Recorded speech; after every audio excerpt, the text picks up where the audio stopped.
안녕하세요, 여러분. 저는 현재 나이 40대 후반이고 중학생이 된 딸을 키우고 있는 학부형입니다.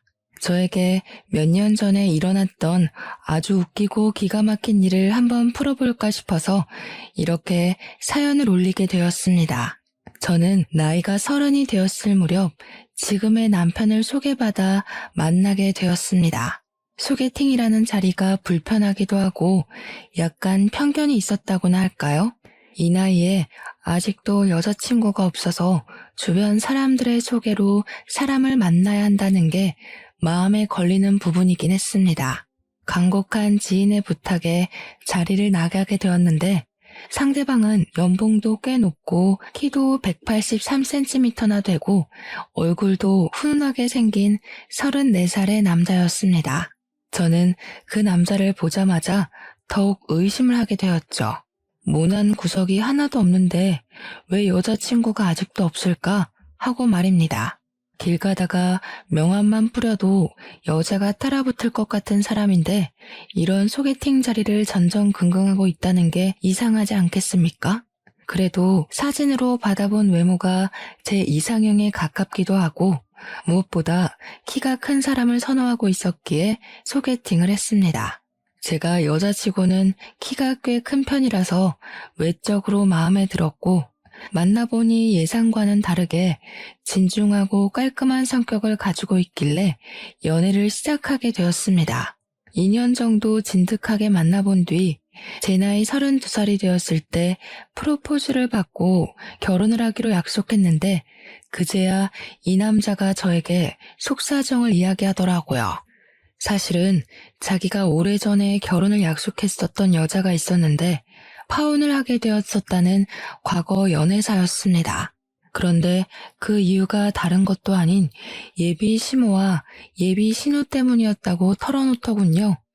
저는 갑자기 받은 황당한 고백에 놀라서 이게 다 무슨 소리냐고 물어보니까 예비 시모와 예비 신우가 시집살이를 시키듯 결혼하려고 약속했던 전 여자친구에게 핀잔을 줬다는 겁니다. 전 여자친구가 이혼 가정에서 자라 아버지와 단둘이 살고 있었고 내놓으라 할 직업이 따로 없었던 여자여서 그랬는지 시댁 식구들이 엄청나게 무시를 했었다고 하더라고요.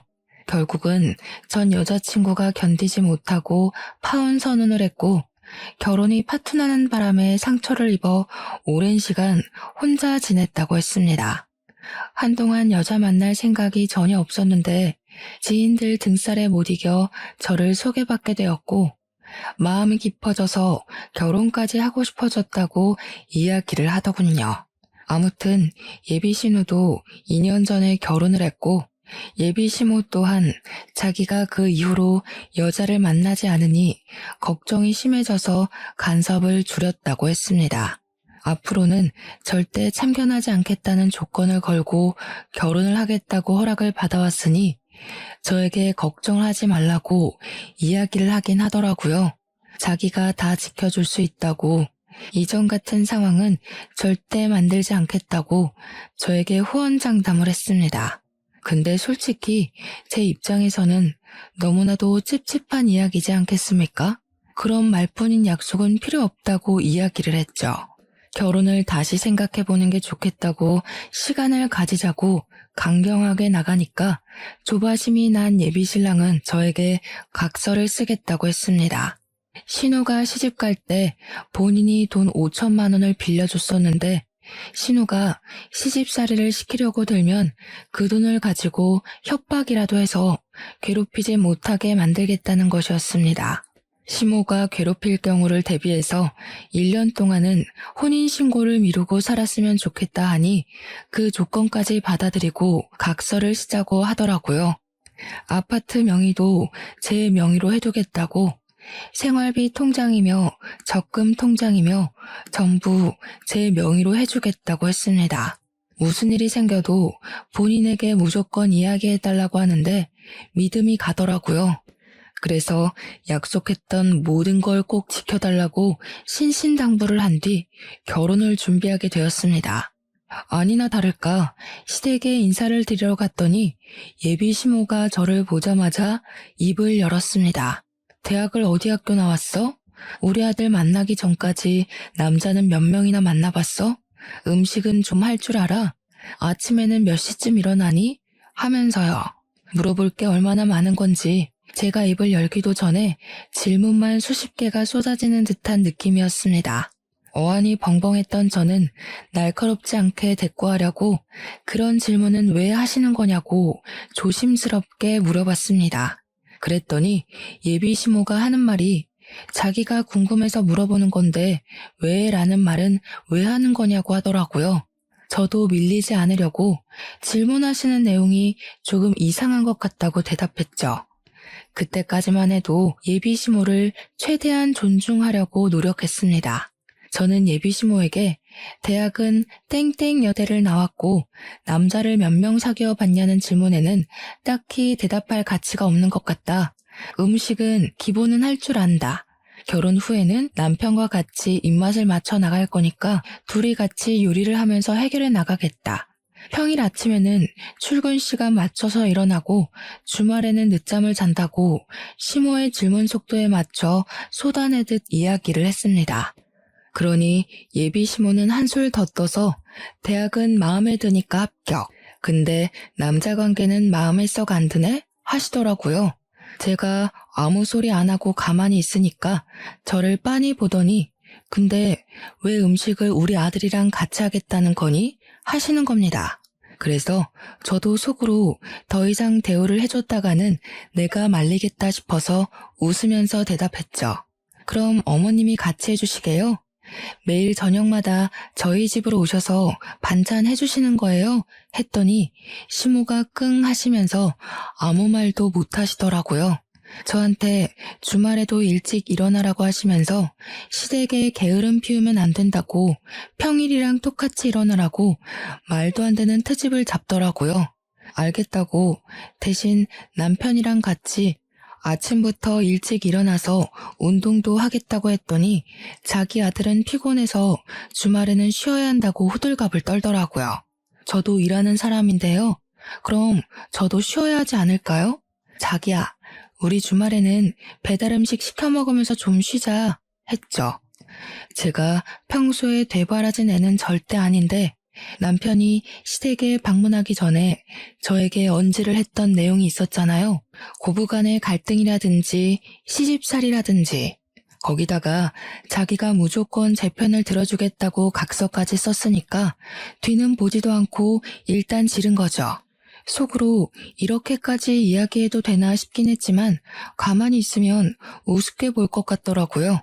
일부러 더 되바라진 척 해가면서 할 말 다 하고 나니까 속은 엄청 시원했습니다. 시모랑 어영부영 대치하는 상황에 뒤늦게 그 자리에 예비 신우가 왔습니다. 저를 현관 입구에서부터 아래 위로 쓱 한번 훑어보더니 어머, 이 아가씨가 결혼한다던 그 아가씨야? 하더라고요. 제가 그냥 안녕하세요 하고 인사를 하니까 예비 신우가 잘 됐다면서 안 그래도 자기가 시모 용돈 문제로 할 말이 있었다고 하는 겁니다. 아니, 결혼도 아직 하지 않았고 처음으로 인사를 드리러 온 자리에서 무슨 용돈 이야기를 하나 싶었죠. 제가 떨떠름하게 있으니까 예비 신우가 저한테 결혼하고 나면 용돈은 어떻게 할 거냐고 대놓고 물어보더라고요. 자기는 외벌이라서 그동안 30만 원씩 드리고 있었는데 저랑 예비 신랑은 맞벌이니까 매달 70만 원씩 주면 딱 100만 원이지 않겠냐고요. 시모가 생활하는데 그 정도 용돈은 있어야 넉넉하지 않겠냐고 하면서 100만 원 맞추는 거 찬성이지? 하시더라고요. 저는 솔직하게 말했죠. 그게 다 무슨 소리냐? 70만 원을 매달 드리는 건 우리도 힘들다고요. 솔직히 남편 연봉이 1억이긴 하지만 세금도 떼야 하고 애도 낳아 키울 거 생각해야 하고 신혼집도 대출받아 구할 건데 그 돈 갚으려면 한 푼도 아까운 상황이잖아요. 돈 나갈 일이 한두 가지가 아닌 마당에 매달 70만 원씩 눈 뜨고 코 베인다고 생각하니 몸서리가 쳐지더군요. 그런데 그때 딱 구세주처럼 예비 시부가 나타나서는 예비 신우한테 한 소리 하시더라고요. 너네 집은 30만 원 내면서 둘째네는 왜 70만 원 내라고 하냐고요. 둘째네도 맞춰서 30만 원만 내면 되지. 그 정도는 줄 수 있지 않냐고. 거기다가 우리 집만 받아서 되겠냐? 사돈댁도 챙겨야 할 거 아니냐? 하셨습니다. 그러니까 신우가 왜 다 된 밥에 재를 뿌리냐고. 보면 아빠는 나만 미워하더라? 하면서 나는 우리 엄마 아빠한테만 용돈 주잖아. 뭐하러 출가 외인이 처가댁을 생각해? 하면서 저를 은근히 흘겨보더라고요. 제가 한 건 잡았다 생각해서 예비 신우도 출가 외인이면서 지금 친정만 챙긴다고 하시네요 뭘 이라고 했어요. 그러니까 시부가 제 편을 계속 들어주시면서 우리 사위는 부모님이 다 돌아가셔서 챙길 곳이 없어서 그런 거 아니냐고. 그럼 네가 70만 원 내라 하셨습니다. 신우가 놀래서 자기네 형편에 무슨 70만 원을 내라고 하는 거냐고 했습니다. 그러자 시부가 콧방귀를 뀌면서 너네 형편만 따질 줄 아는 거냐고. 애들 일은 애들이 알아서 할 거니까 괜히 쫓지 말고 신경 쓰지 말라고 하더군요. 그 말을 듣는 순간 저는 깨달았죠. 시부만큼은 내 편이구나. 비빌 언덕이 있다. 결혼해도 괜찮겠다 하는 것을요. 신우가 입을 삐죽이면서 시무 눈치만 보고 아무 말도 못하는 걸 보니까 시부 말이 최고구나 하는 걸 느꼈습니다. 당연히 우리 집에서는 뭐 연봉 1억에 키도 크고 얼굴도 훈훈하게 생긴 우리 남편을 당연히 쌍수 들고 좋다고 하셨고요.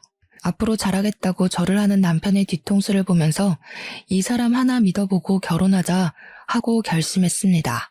양가 상견례 자리 분위기 자체는 나쁘지 않았었는데 아주 미묘한 사건 한 가지가 터졌습니다. 신혼집은 남편과 제가 같이 대출을 받아서 구하기로 했고 혼수는 양가에서 반반씩 지원을 해주시기로 말을 다 마쳤습니다. 예단이니 예물이니 한창 떠들면서 훈훈한 분위기를 이어가는 와중에 신우가 갑자기 음식을 앞에 두고 우욱하면서 헛구역질을 하는 거예요. 순간 온 가족이 얼음이 되어서 신우를 빤히 쳐다보니까 신우가 웃으면서 사실 자기가 임신을 했다고 이야기를 하는 겁니다. 저는 기가 막히고 코가 막혔죠. 다른 자리도 아니고 굳이 저와 남편의 상견례 자리에서 임신했다고 말을 하는 게 뭔 행동인가 싶어서요. 제가 저도 모르게 허 하면서 신우를 바라보니까 신우가 자기 임신한 사실을 많은 사람들 앞에서 축하받고 싶었다고 하는 겁니다. 거기서 멈췄으면 사연에 덧붙이지도 않았을 텐데 글쎄 이 정신 나간 신우가 우리 부모님한테 그러는 거예요. 임신한 게 축복이니만큼 사돈 어르신들도 자기한테 선물 하나 해주시라고요. 제가 속으로 이게 무슨 개 같은 경우인가 하고 신우를 보고 있는데 저희 부모님도 무척이나 당황하신 거죠. 말로는 축하드려요 사돈 하는데 시모가 축하하면 성의를 보이심이 어떠냐고. 사돈댁에서 선물 하나 해주세요. 말로만 축하하지 마시고요. 하는 겁니다. 어쩜 그리 모녀가 쌍으로 뻔뻔할 수 있는지 제가 가만히 있어서는 안 되겠다 싶더라고요. 그래서 신우한테 다른 날도 아니고 제 상견례 자리에서 갑자기 이게 무슨 소리냐고 사납게 물어봤죠. 그러니 신우가 눈 동그랗게 뜨고는 뭐가 문제냐는 식으로 올케는 내가 임신 소식 전하는 게 아니고 하는 거예요. 완전히 여우가 따로 없죠. 저한테 다 뒤집어 씌우려고 저런 소리를 하는 거잖아요. 제가 그 자리에서 싫은데요? 하면 속 좁은 사람이 되는 거고 축하드려요 하면 꼼짝없이 선물을 바쳐야 하잖아요. 근데 남편이 딱 그러더라고요. 선물을 왜 우리 장인 장모한테 해달라고 하냐고요. 매형이 그 정도 능력도 없는 사람이냐면서 제 편을 딱 들어주는데 속이 시원하더라고요. 시부가 남편 편을 들면서 그러더라고요. 가족끼리 선물은 무슨 건강관리나 잘하라고요. 허구한 날 빨빨거리면서 싸돌아다니지 말라고요. 시부가 혀를 끌끌 차면서 너도 이제 자식이 생겨서 느끼겠지만 부모가 돼서 속도 썩고 고생을 해봐야 알지 하셨습니다. 이게 덕담인지 고생하라고 저주를 퍼붓는 건지 살짝 헷갈리긴 했어요. 신우가 씩씩거리면서 말로만 축하하는 게 어디 있냐고 두 손을 내미는데 제가 그랬죠. 엎드려 절받기도 아니고 마음에서 우러러 나오는 선물을 받으셔야 하지 않겠냐고요. 달라고 우겨서 받아내면 그게 강탈이지 선물인가요? 제가 아기 베넷저고리 정도는 해드릴 수 있다고 했습니다. 제가 막 기분을 살살 건드리면서 이야기를 하니까 저희 부모님도 깜짝 놀라시더라고요. 제가 평소에 그런 말을 하는 애가 아닌데 날선 반응을 일으키니까 저희 부모님이 저를 발로 툭툭 치셨지만 저는 오르쇠했습니다. 아무튼 신우가 자기는 연말쯤 출산할 예정이라고 하는데 저희가 말을 나눈 결혼식 날짜가 연말이었거든요. 천천히 결혼 준비해서 그쯤 결혼식을 올리면 괜찮겠다 했더니만 신우 출산이랑 겹쳐질 것 같더라고요. 다시 날짜를 상의하면서 결혼식을 조금 일찍 하는 게 좋겠다 하는데 신우가 그러는 겁니다. 결혼식에 예쁘게 입고 가려면 몸매 관리도 좀 해야 하니까 더 미뤘다가 자기 살 빼면 하라고요. 기가 막히지 않습니까? 이게 말인지 똥인지 어이가 없어서 제 결혼식에 신우 몸매가 뭐가 중요하냐고 그냥 서둘러서 하겠다고 했죠. 원래 일이라는 게 연달아서 터지기 마련이잖아요. 분명 남편이랑 저랑 결혼 전에 피임을 잘하고 있었는데요. 축복이라는 게 갑자기 찾아오게 된 거죠. 제가 임신을 하게 된 것이었습니다. 그래서 예정했던 결혼식 날보다 훨씬 당겨서 결혼식을 올리게 되어 부랴부랴 준비를 하게 되었습니다.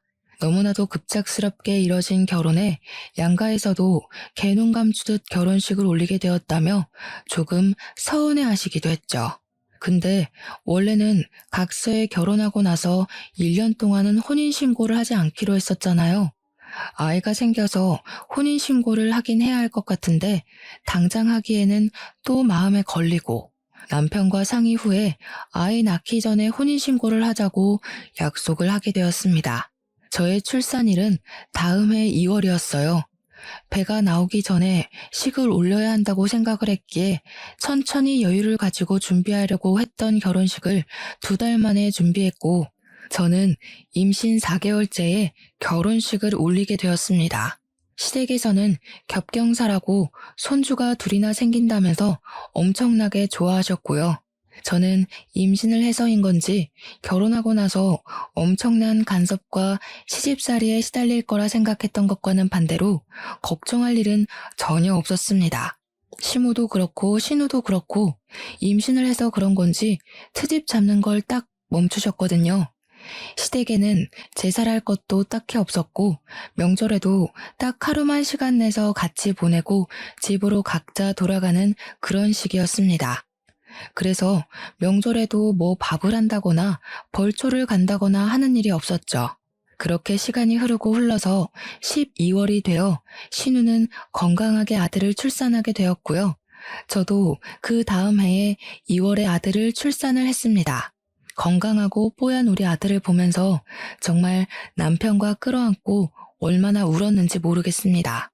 시부모님은 2분 다 갑자기 생긴 손주 둘에 푹 빠져서 정신이 빠질 정도로 좋아하셨는데 아무래도 우리 아들이 대를 이어야 할 아들이라고 생각하셨던 것 같아요. 시부가 티가 날 정도로 우리 아들을 더 예뻐해 주시긴 했거든요. 과자를 사 먹으라고 용돈을 마구마구 찔러주셨고요. 신우는 항상 그걸 가지고 불만을 토로했고 차별당하는 기분이 좋지 않다며 저에게 계속 이야기를 해댔습니다. 아무래도 시부성을 따른 손주가 더 귀한가 보다 하면서 차별 노래를 불러대니 저와 남편은 가시방석에 앉은 듯 했죠. 미안한 마음도 들고 하니까 저랑 남편이 일부러 신우네 아들 선물을 더 많이 챙기기도 했고요. 근데도 신우는 고마운 줄 모르고 맨날 우리 아빠가 나는 출가 외인이라 그러냐? 우리 애는 신경도 안 쓰네 하면서 서운해했습니다. 불만만 가득 뿜어대면서도 시댁에 와서 죽치고 있으니까 저도 너무 불편했죠. 하지만 시부가 매번 저에게만 용돈을 따로 찔러주시니까 할 말이 없는 입장인 거예요, 제가. 그렇게 시간이 흐르고 흘러서 3년쯤 흘렀던 어느 날 시부가 갑자기 우리 아들에게 뭐 필요한 거 없냐고 물어보시더라고요. 곰곰이 생각을 해보니 이제 슬슬 책이나 교구 같은 걸 사줘야겠다 하고 마음을 먹었었거든요. 가격이 꽤 나가서 고민 중이었는데 시부가 물어보니까 냉큼 동화 전집이랑 교구 같은 게 있었으면 좋겠다고 이야기를 했죠. 근데 통도 크게 120만 원짜리 교구 세트를 주문을 해주신 거예요. 저한테 자기가 후기 100개도 넘게 보면서 고른 거라고 하시는데 너무 마음에 들었죠. 시부한테 몇 번이나 감사합니다, 감사합니다 하고 친구들에게 자랑하고 싶어서 SNS에 딱 올렸는데 그걸 신우가 봐버린 거죠. 네, 제가 멍청했다는 거 잘 알고 있습니다. 하지만 신우랑 저랑 친구가 아니라서 염탐하고 있는 줄은 생각도 못했어요.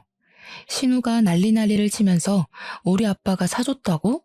나는 그런 거 사주지도 않았는데 왜 올케한테만 사줘? 하더라고요.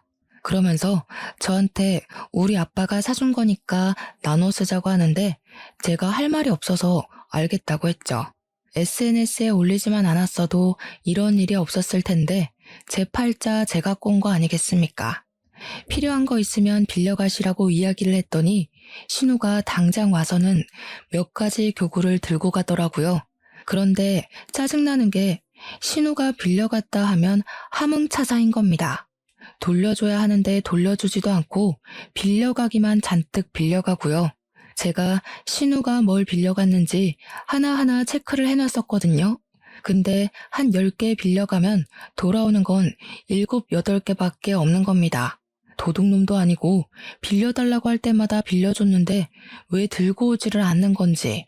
거기다가 낙서 같은 것도 해오고 잘 떨어지지도 않는 스티커를 잔뜩 붙여오기도 하고요.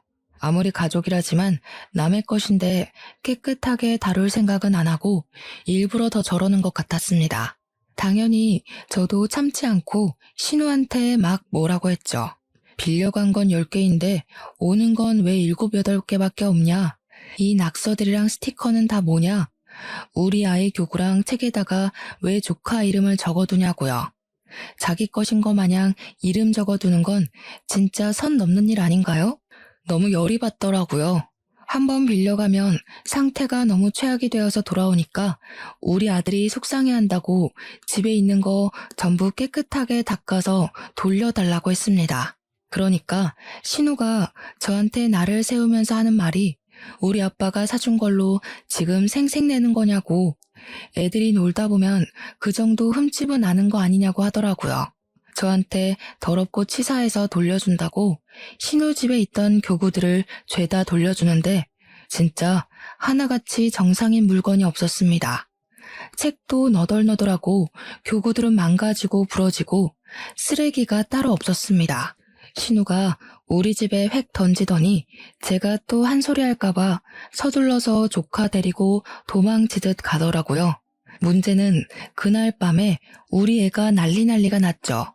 왜 그러냐고 물어보니까 빠방이 하더라고요. 우리 아이가 애착 물건으로 여기는 자동차 장난감 하나가 있었는데 그 장난감이 사라지고 없는 거예요. 집에 방문했던 사람이 신우랑 시조카밖에 없었으니까 신우에게 전화를 걸었더니 모르겠다면서 딱 잡아떼더라고요. 제가 시조카가 들고 간 것 같으니까 집을 좀 찾아봤으면 좋겠다고 했죠. 그러니까 신우가 하는 말이 그거 얼마 하지도 않는 장난감 아니냐고 우리 애한테 그냥 주라고 그러는 거예요. 물론 가격 자체는 얼마 안 하는 거긴 했지만 우리의 애착 장난감이잖아요. 꼭 그 물건이어야만 하는 거거든요. 열받아서 신우한테 새 거 하나 사줄 테니까 집에 들고 간 건 돌려달라고 이야기를 했더니 신우가 약을 올리는 거예요. 뭘 새 걸 사주냐고. 우리 애도 이게 마음에 드는 것 같은데 너네가 새 거 써. 이래요. 아니 도둑도 아니고 자기가 들고 가놓고 처음에 모른 척하면서 없다고 잡아뗀 건 뭐냐고요, 한하게. 다음날 시부가 오랜만에 밥 먹자고 불러서 시댁에 가기로 했는데 속으로 완전히 벼르고 있었습니다. 시댁에 도착해서 시부랑 시모 다 있는 데서 신우한테 손 딱 내밀고 우리의 장난감 돌려주라고 했죠. 그러니까 신우가 인상을 팍 쓰면서 아니 아직도 장난감 타령을 하고 있냐고 하는 겁니다. 그거 뭐 하면 얼마나 한다고 그냥 우리 애 주라고 하지 않았냐고 신우 말이 웃음냐면서 으르렁거리더라고요. 제가 어이가 없어서 신우를 향해 싸늘하게 이야기를 했죠. 신우, 지금 조카를 도둑새끼로 키우려고 그래요?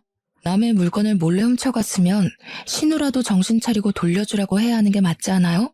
그러니까 신우도 삿대질을 하면서 너 지금 뭐라 그랬어? 하고 시모도 어머어머 하면서 난리가 났더라고요.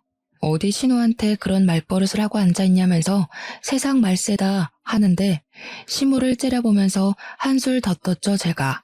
어머님은 조용히 있으세요. 우리 집에 물건 주러 와놓고는 훔쳐갔다고요. 아니 옳게 무슨 말을 그렇게 해?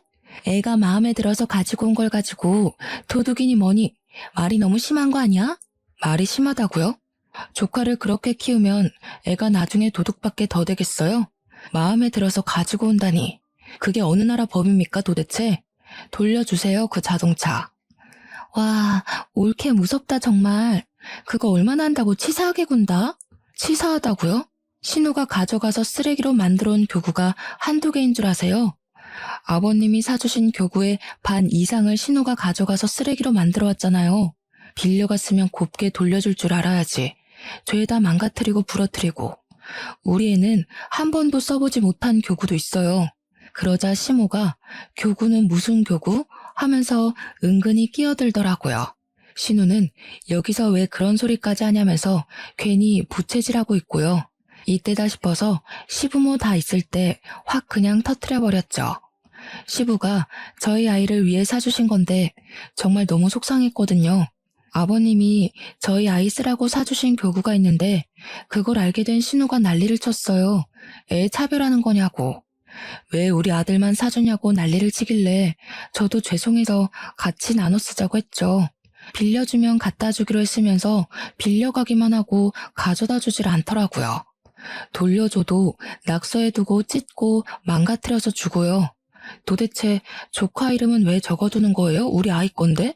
그 말이 끝나기 무섭게 시부가 버럭하면서 신우한테 너 그게 진짜야? 하더라고요. 그러면서 뒤이어 나온 말은 저를 경악에 물들게 했습니다. 너 내가 교구 사준다고 했을 때 네가 네 입으로 뭐라 그랬어? 그런 거 다 쓸모없다고.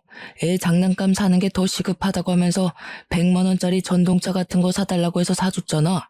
내가 며느리한테 120만 원짜리 교구 사준 거 알고 나서는 눈에 불을 켜고 달려들어서 현금으로 20만 원도 받아가 놓고는. 그러니까 시부한테 받은 건 입을 싹 씻고 저한테 차별하면서 저희 아이 교구만 망가뜨리고 있었던 거죠. 어떻게 사람의 탈을 쓰고 저런 짓을 아무렇지도 않게 하는지 기가 막혀서 신우한테 저게 다 사실이냐고 이야기를 했어요. 신우도 지금 받아놓고 나한테 빌려주기 싫어서 입을 싹 씻은 거냐고 막 달려들었습니다. 그러니까 신우가 당황해하면서 교구를 같이 쓰자고 한 건 옳게 아니냐면서 자기가 뭘 잘못했냐고 하대요. 저도 신우한테 그럼 조카의 전동차를 빌려달라고 당당하게 요구를 했더니 신우가 그건 우리 애가 너무너무 좋아하는 거라 없으면 안 된대요. 신우도 지금 우리 아들 액착 장난감 들고 가서는 안 돌려주는 거 아니냐고, 내가 하면 로맨스고 남이 하면 불륜이냐고 물어봤죠. 그러니까 자기도 할 말이 없는지 입을 꾹 닫고 가만히 있더라고요. 우리 남편이 조용히 정색하고 있다가 갑자기 문 밖에 세워진 애들 타는 자동차 같은 거, 그게 아빠가 사준 거냐고 시부한테 묻더라고요. 시부가 맞는다고 고개를 끄덕이니까 현관문을 벌컥 열더니 그 자동차를 냅다 드는 겁니다. 그게 꽤 무거울 텐데 번쩍 들더니 차 문 열으라고 트렁크에 싣고 가자고 하는 거예요. 신우가 놀래서 우리 아들 거라고 뭐 하는 거냐고 하는데 남편이 개무시를 하더라고요. 남편이 차에 시동을 걸면서 왜 못 가져가게 하냐고 서로 나누고 치사하게 굴지 말자더니 우리도 빌려 탈게 하고 저보고 빨리 차에 타라고 하더라고요. 남편이랑 집으로 돌아오니까 바로 전동차를 꺼내더니 아들 태우라고 하는데 속이 시원했습니다. 전동차 상태를 보니까 신우가 애지중지한 것 같더라고요. 신우는 계속 남편한테 저한테 전화하는데 저희는 무음으로 돌려놓고 무시해버렸습니다. 남편이 집에서 유성매직을 가지고 오더니 아들에게 쥐어주고는 차에다가 낙서나 실컷 하라고 하는데 빵 터졌네요. 우리 아들 보고 이름 쓸 줄 모르냐고, 모르면 아무 그림이나 막 그려보라고 하는데 하얀색 전동차에 매직으로 낙서를 하더라고요. 거기에서 멈추지 않고 남편은 집에 있는 잘 뜯어지지도 않는 종이 스티커를 막 들고 오더니 차에 붙이기 시작했습니다. 이 정도는 해줘야 제대로 된 복수 아니겠냐고 하면서요. 그날 저녁에 심해부가 퇴근을 했는지 신우랑 같이 우리 집으로 찾아왔더라고요. 큰 봉투에 그동안 돌려주지 않았던 우리 아들의 장난감을 바리바리 싸들고 와서는 전동차 달라고 하더라고요. 제가 이미 더러워진 전동차를 가리키면서 가져가세요. 우리 아들은 별로 재미없대요. 했습니다. 전동차에 낙서랑 스티커가 잔뜩이니까 시조카가 엉엉 울면서 자기 거 아니라고 이런 거 없었다고 하는데 신우가 저를 째려보더라고요. 꼭 이렇게까지 치사하게 굴어야 속이 시원하겠냐고 이야기를 하는데 저도 신우처럼 눈 동그랗게 뜨고 모른 척 했습니다. 제가 뭘 어쨌냐고. 신우도 우리 아들 거 이렇게 다루길래 저도 그래도 되는 줄 알았죠 하면서 눈치 없는 사람처럼요. 심해부는 우리 부부에게 아무 소리도 하지 못하고 전동차를 낑낑 들고 집에 가자고 신우랑 시조카를 데리고 가더라고요. 그 뒤로 우리 아들 장난감을 빌려달라고 한다거나 훔쳐가는 일은 없어졌습니다. 하지만 그 이후에도 몇 번의 비교질이 있긴 있었습니다. 하지만 저는 모든 사실을 다 알게 되었죠. 사실은 시부가 그동안 저에게만 용돈을 주었던 게 아니라는 사실을요. 시모가 신우에게만 용돈을 주는 것을 시부가 알게 되어서 신우 몰래 저에게만 따로 용돈을 챙겨준 것이었습니다. 처음에 이야기를 들었을 때 얼마나 경악을 했었는지 제가 다 알게 되었다는 것을 신우에게 티를 내자 그 뒤로 저에게 아무 말도 하지 못하더군요. 아이들이 커서 어린이집에 가고 유치원에 갈 때에도 고민 끝에 저희 아들을 영어 유치원에 보내기로 결정을 하고 이야기를 하니 돈으로 유세 떤다고 난리를 치더라고요. 저희 돈으로 저희 아들을 영어 유치원에 보내겠다는데 신우가 왜 거품을 물고 달려드는지 결국에는 신우도 저희 보란 듯이 시조카를 영어 유치원에 보내기로 했다고 하면서 없는 형편에 사치를 부리더군요. 꾸역꾸역 유치원을 졸업하고 나서 초등학교에 입학을 하고 난 다음 또다시 일이 터졌습니다. 조카와 우리 아이가 초등학교 입학할 때 시부가 정년퇴직을 하시고 노후를 즐기시겠다고 선언을 하셨거든요. 우리 시부의 취미가 난 가꾸기, 꽃 심기 이런 것이었는데 정년퇴직을 하시고는 등산을 다니시기 시작하셨어요. 근데 등산이라는 게 보통 주말에 하는 취미잖아요. 주말마다 시부가 나가니까 시모가 은근히 저랑 신우를 붙잡고 시부가 바람난 것 같다고 하시더라고요.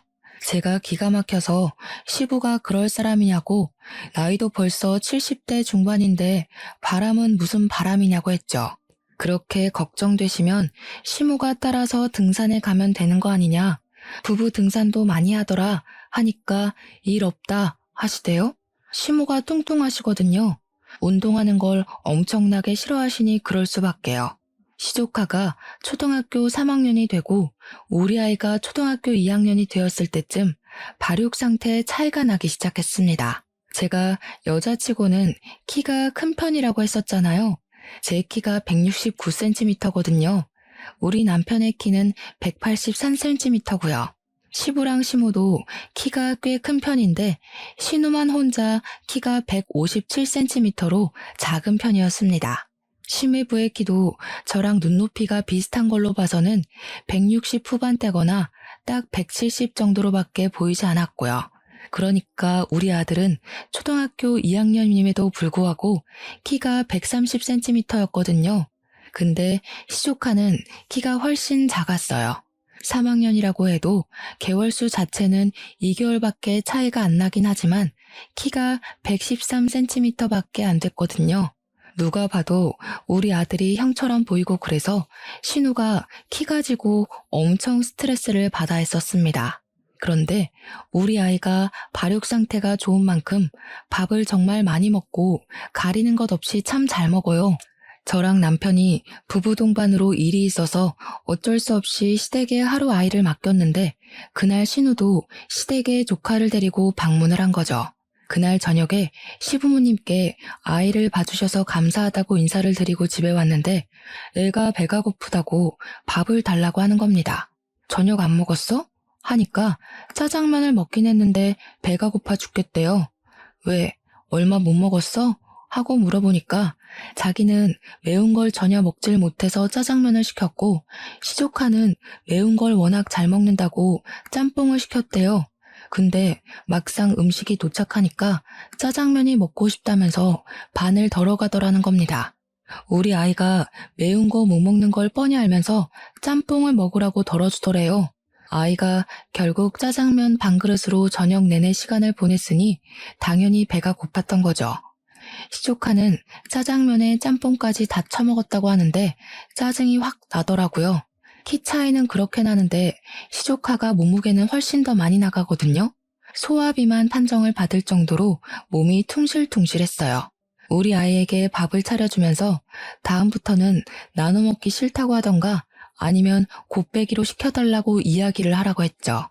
한 3주쯤 지나서 부부 동반 모임에 참석하느라 아이를 또 시댁에 맡기고 모임이 끝난 뒤 데리러 가니까 우리 아이 표정이 좋지 않더라고요.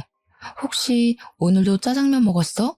하니까 신우 눈치를 슬쩍 보면서 고개를 끄덕이는데 먹는 걸로 치사하게 굴었구나 싶었습니다.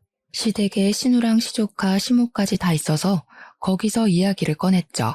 우리 애도 짜장면 한 그릇 다 먹을 수 있는 아이라고 시조카에게 반 덜어주고 싶으면 앞으로 우리 아이는 곱빼기로 시켜줬으면 좋겠다고요. 그랬더니 우리 아이가 울먹이면서 곱빼기를 시켜달라고 했더니 소화비만 된다고 안 된다면서 말렸다는 겁니다. 제가 진짜 너무 화가 나서 시조카를 보면서 말을 했죠. 누가 누구 보고 비만 타령을 하는 거냐고요. 그러니까 신우가 지금 우리 애 들으라고 한 소리냐면서 눈에 불을 켜고 달려들더라고요. 지금 우리 애가 비만이라는 거야? 뭐야? 안 그래도 학교에서 6개월마다 체중 검사하는데 애가 자꾸 비만으로 떠서 스트레스 받아 한다고. 우리 애 앞에서 상처 주지 말고 말 좀 가려서 할 수 없어? 어머, 비만 맞잖아요. 학교에서도 살 빼라고 줄넘기를 강제로 시킨다면서요? 벌써 그러면 어떡해요? 보아하니까 식탐까지 있는 것 같은데. 너 그러면 살 못 뺀다? 근데 그 순간에 등산을 다녀온 시부가 현관문을 열고 들어오셨습니다. 시조카를 보면서 벌써 비만이면 어떡하냐고, 먹는 것부터 조절을 해야지 짜장면을 먹이면 어떡하냐고, 열량도 높은 음식이라고 2차 잔소리를 시작하셨습니다. 그러니까 신우가 키 크려면 가리는 것 없이 먹어야 하는 거라면서 비만은 무슨 비만이냐고 이거 다 키로 갈 거라고 하더라고요. 그래서 제가 풋 하는 소리를 일부러 내면서 웃었죠. 신우, 키는 유전인 건 몰라서 그래요? 신우도 작고 심해부도 뭐 아무튼 먹는 거 조절하는 게 좋을 것 같아요. 거기다가 운동을 해야 애 키가 클 텐데 이야기 들어보니까 주말 내내 시댁에서 휴대폰만 본다면서요? 그것도 누워서요. 시부가 듣다 안 되겠는지 시조카한테 앞으로 주말마다 할아버지 따라서 등산을 가자고 했습니다. 그러자 시조카가 기겁을 하면서 등산 죽어도 싫다고 하는 거예요. 시부가 등산이 얼마나 좋은 운동인지 아냐고 같이 가면 재밌을 거라고 하니까 시조카가 거기서 폭탄을 딱 던진 겁니다. 할아버지, 등산 가서 여자 만나는 거라던데 할머니랑 엄마가 할아버지 바람났다고 그랬어. 그 말에 당연히 집안 사람들 표정이 싹 굳고 사색이 되었죠. 저는 그런 이야기를 애 앞에서 했다는 것도 너무나도 놀랍고 신우랑 시모의 머리가 어떻게 된 건 아닐까 하는 생각이 절로 들었습니다. 시부가 너무 놀라서 눈을 껌뻑껌뻑 하더니 얼굴이 새빨갛게 달아올라서 시모랑 신우를 향해 소리를 치셨습니다. 뭐가 어쩌고 어째? 하는데 정말 집안에 접시가 깨져나가겠구나 싶을 정도로 큰 소리였습니다. 시모가 놀래서 아니 그게 아니라 하면서 변명을 할 준비를 하고 신우는 서둘러서 시조카의 입을 틀어막았습니다.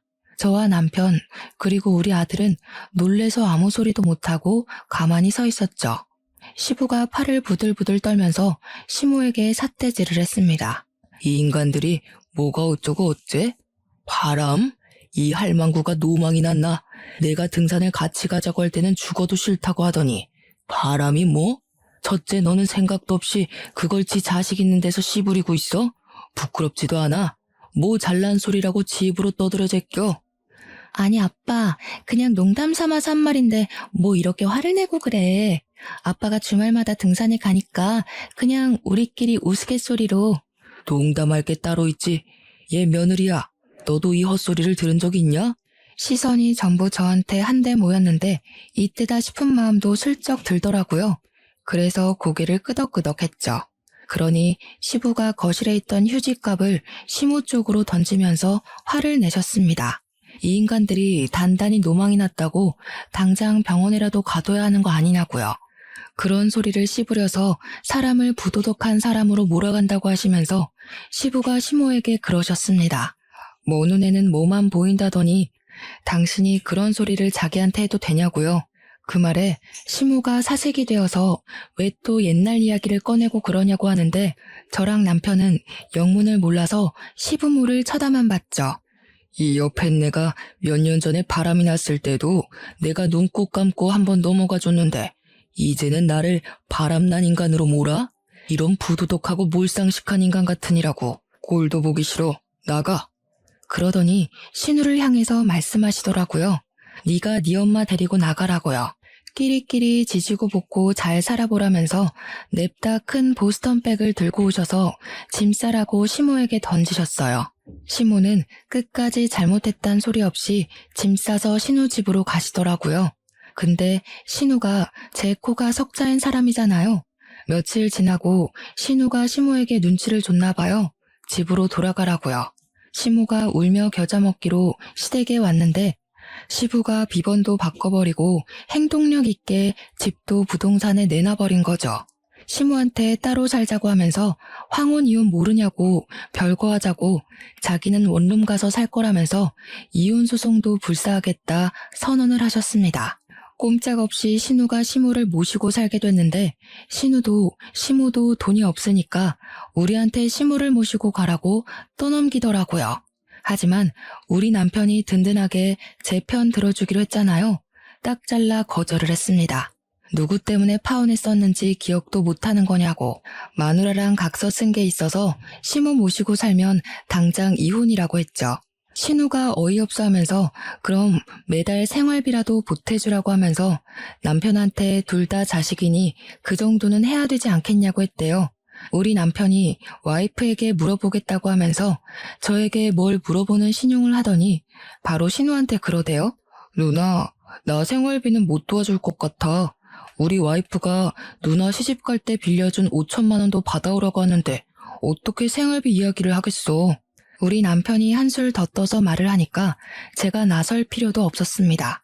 신우는 당황해하면서 그 돈 결혼 선물로 준 거 아니냐고 하니까 남편이 모르는 척 하더라고요. 누가 원수 같은 누나 결혼하는데 5천만 원이나 선물로 줘? 그때 차용증 쓴 거 내가 아직 가지고 있는 거 몰라서 그래? 신우는 남편 보고 독한 인간이라고 그걸 아직까지 가지고 있냐고 하더니 그 뒤로 생활비 보태라는 말이 쏙 들어가더라고요.